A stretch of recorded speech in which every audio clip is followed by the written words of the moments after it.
Le monde du manga et de l'animation est un univers bien particulier, un monde bien différent d'un univers cinématographique comme Star Wars, Marvel ou encore Harry Potter.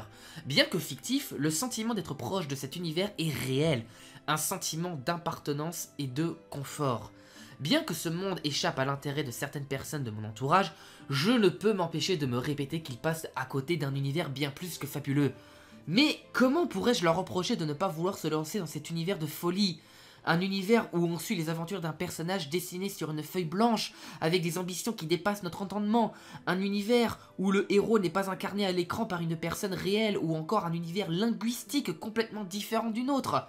Passer du monde du cinéma au monde du manga est quelque chose de très différent et de très dur pour les nouveaux aventuriers. La peur de tomber sur un sujet enfantin de par une impression visuelle est le sujet de nombreux abandons de cet univers par beaucoup de personnes. C'est pour cela qu'on va plus se tourner vers le monde de l'animation. Avoir des personnages qui bougent, qui parlent, qui expriment leurs sentiments avec une bonne musique derrière, est pour eux un bien meilleur moyen de s'immerger dans cet univers. Mais ont-ils raison de faire cela ? Car oui, je suis le premier à dire que le monde du manga et de l'animation, bien que connectés, sont différents. Quand tu lis un manga, tu t'imagines à quoi pourrait ressembler la voix du héros que tu es en train de suivre. Tu t'imagines quel type de musique pourrait apparaître dans un endroit particulier. Le monde du manga laisse place à ton imagination et te laisse choisir tes impressions sonores de l'univers en question. Que ça soit la voix des personnages, le cri des monstres, le son des armes, tout cela, c'est à toi de choisir. En revanche, le monde de l'animation, lui, va t'offrir une aventure déjà existante ou non existante à un univers que tu auras probablement déjà suivi à travers un manga, un light novel ou encore un roman. Le but de l'animation est de transmettre de façon plus forte et impressionnante les sensations des personnages ou d'une scène.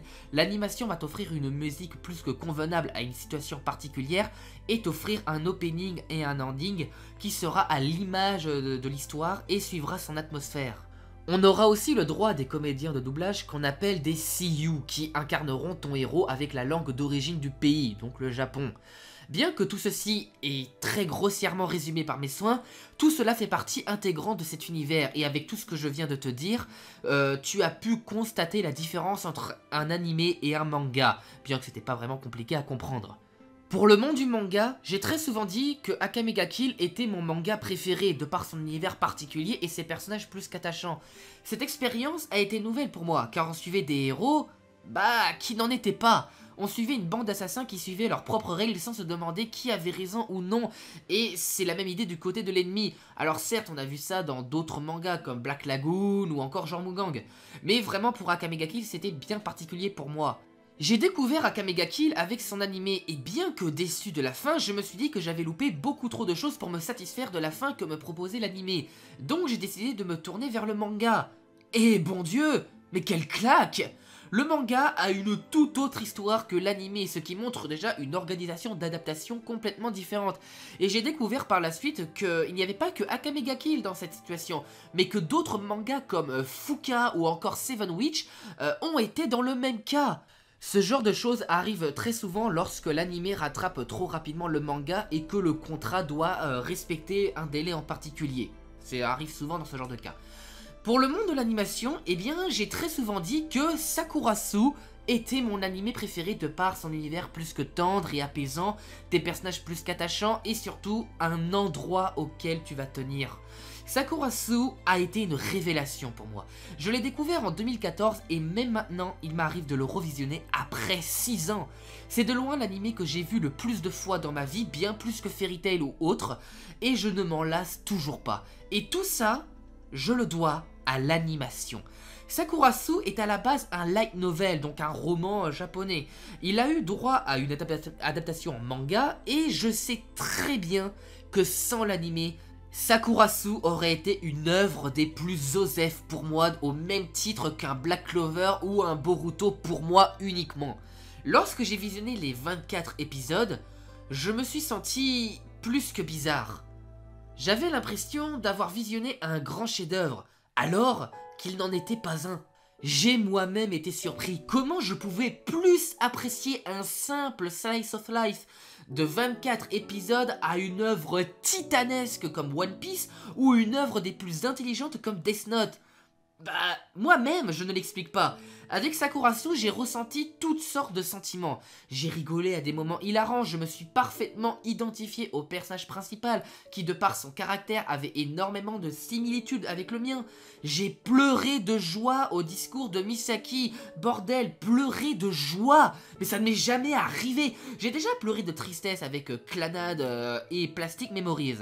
Mais pleurer de joie ? Ça n'est jamais arrivé, ça n'a absolument aucun sens. J'ai même été jaloux, putain.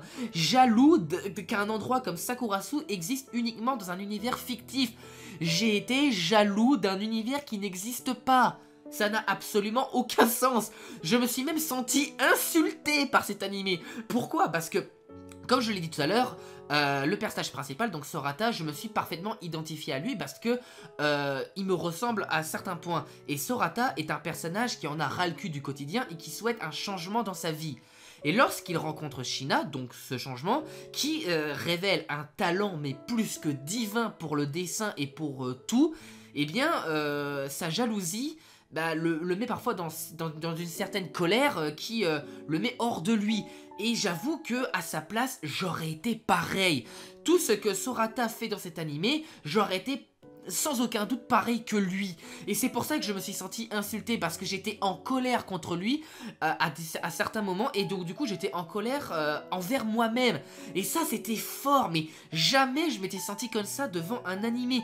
Et tout ça je le dois grâce à l'animation, grâce au talent musical des seiyuu et au développement du personnage. Franchement tout ça je le dois à l'animation, et c'est pour ça que Sakurasu est une œuvre qui est propre à moi-même. Et que pour vous, c'est une œuvre des plus OSEF.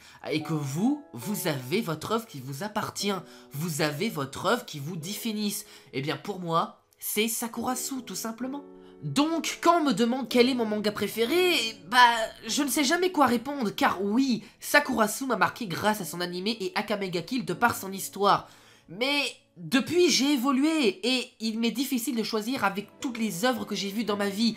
Mais si je devais vraiment choisir parmi tout ce qui existe dans le monde de l'animation et du manga, eh bien oui, je choisis évidemment Sakurasu, car c'est dans cet univers que je voudrais vivre et faire énormément de choses. Mais il y a tellement d'autres œuvres qui m'ont marqué que je ne pourrais tous les citer. Fairy Tail, One Piece, Rainbow, Hunter x Hunter, Naruto, Death Note, Clannad After Stories et bien d'autres encore. Chaque œuvre m'a laissé une marque et m'a forgé petit à petit et a défini celui que je suis aujourd'hui. Cet univers n'a jamais cessé de me faire rêver et je veux toujours continuer à rêver. Donc que ça soit manga ou animé, peu importe la qualité visuelle, moi j'achète tant que l'histoire me fait rêver. Et ne vous laissez pas freiner par une qualité visuelle, car moi j'ai failli commettre cette erreur avec Ice Call Girl. Et franchement, même à travers l'animation qui au début ne me plaisait mais alors pas du tout, j'ai réussi à trouver une faille à travers l'histoire qui m'a énormément plu. Alors oui, ce n'est pas donné à tout le monde de s'intéresser à ce genre d'histoire, mais il est possible que vous passiez à côté d'une œuvre qui vous plaît, mais plus que tout, à cause d'une animation qui, au contraire, vous repousse. Donc ne vous laissez pas repousser par ce genre de détails. Je voulais absolument parler de ça, parler de la différence entre manga et animé, et surtout reparler de ces œuvres qui m'ont fait plus que rêver. J'avais déjà fait une vidéo sur Sakurasu, mais après 2 ans, je trouve que j'ai survolé beaucoup de choses et j'avais envie de reparler de certaines choses dans cette vidéo. Et pareil pour Akame ga Kill, même si je n'ai pas vraiment fait de vidéo sur le sujet en particulier. Mais j'espère que tu as compris l'essentiel. Manga ou animé, on s'en tartine le fion est sévère. Tant que tu trouves un univers qui te définit et qui te plaît. Cependant, ne laisse jamais les personnes toxiques te dire que ce que tu aimes, c'est de la grosse merde. Car ce genre de personnes souhaitent uniquement que tu dénigres ce que tu aimes pour que tu te consacres uniquement à ce qu'ils aiment eux. Même si ce que tu aimes n'est pas de bonne qualité scénaristique ou visuelle, ce n'est pas grave. Tant que tu ne laisses pas les gens imposer leur venin sur ce que tu aimes et que tu n'imposes pas aussi ce que toi tu aimes aux autres. C'est ton univers à toi, partage-le avec ceux qui le reconnaissent et qui l'acceptent. C'est ton monde et il n'appartient qu'à toi.